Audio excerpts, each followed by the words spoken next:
पुरंजन उपाख्यान सुनाया। बोले दो मित्र हैं,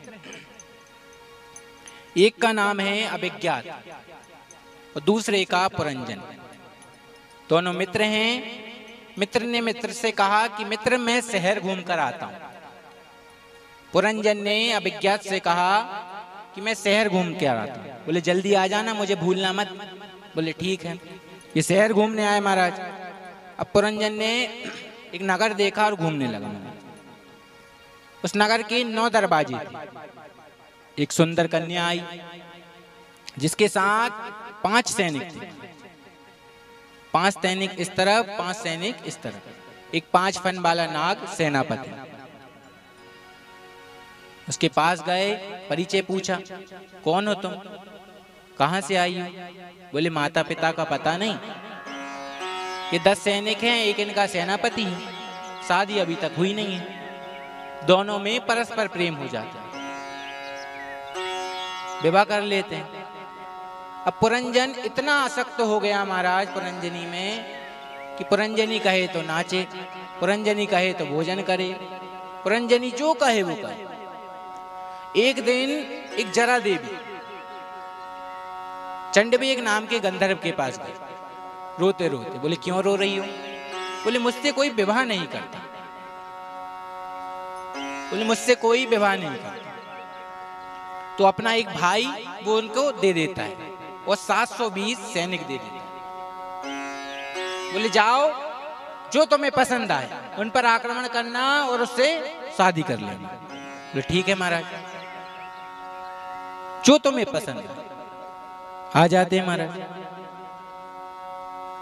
जरा देवी को ये पुरंजन पसंद आ जाता है, इस पर आक्रमण करती है, इसको पकड़कर जबरदस्ती शादी कर लेती है।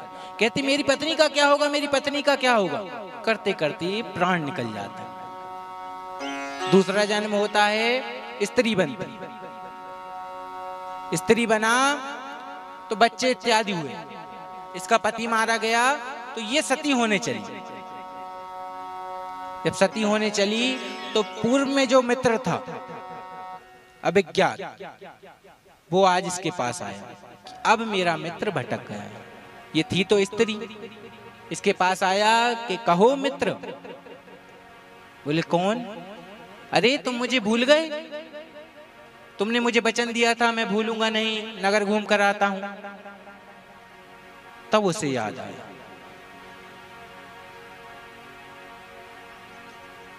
तब उसे याद आया और अभिज्ञात पुरंजन को लेकर वापस चले जाते। नारद जी कहते हैं कुछ समझ में आया? बोले नहीं आया।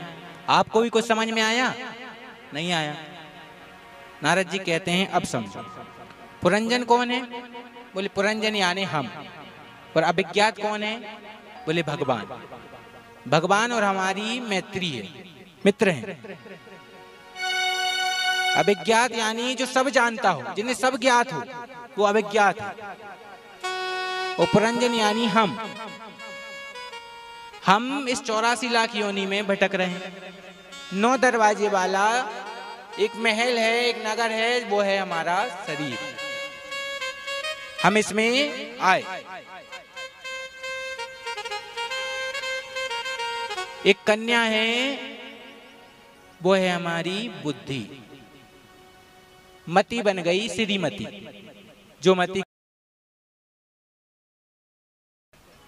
कहती है यहाँ चलना है तो चलना है। मति कहती है नृत्य करना है तो करना है। मति जैसा कहती है। 10 सैनिक हैं, 5 ज्ञान इंद्रियां, 5